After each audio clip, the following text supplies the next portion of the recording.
and accepting our babies. I don't even know how you were ready for that challenge, but I am so grateful that you are the one I choose. And right now, in front of every people, I will always say that I will choose you over and over again. I know everything isn't easy or perfect sa ato ang buha, but with you by my side, I feel like we can get through anything together. Usahay, ka-wonder ko, what if wala ti kang message after 5 months?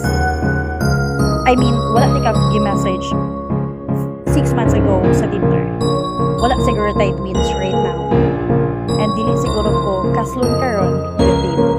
That's why some things really happen for a reason. And even when we don't understand them, and you are the reason of all of this. Thank you kay wala ka ni dagan.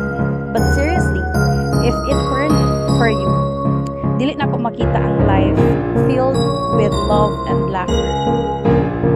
Nakita na ko how you help me emotionally, how you take care of me during the hard days. Sa mga panahon nga wala ko kasabot sa kong sarili, you are always there, understanding me and loving me unconditionally. Grabe ang joy na gihatag mo sa kong life. Through all the challenges we've faced, I've learned that the most important thing is we're together. I promise you today that I will never forget how you choose me and how you gave my life a new meaning. I will love you even kung sa kagubot ang sitwasyon, even sa tanang drama, we'll support each other. Gidawat na ko imong past, and I promise that no matter what happens, I will stick with you and support each other in every aspect of life. Even if it comes to cleaning our baby messes and taking care of our twins. I love you so much, and even in the most unexpected moments, I know you are the perfect partner for me. Makailak na ko.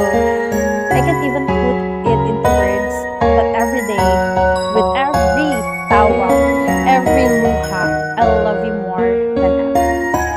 Thank you, love, for every adventure we've had.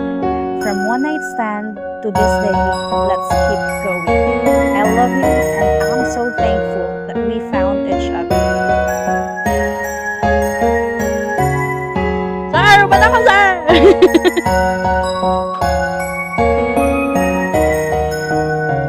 Wala ko kasabot, pero bala na to.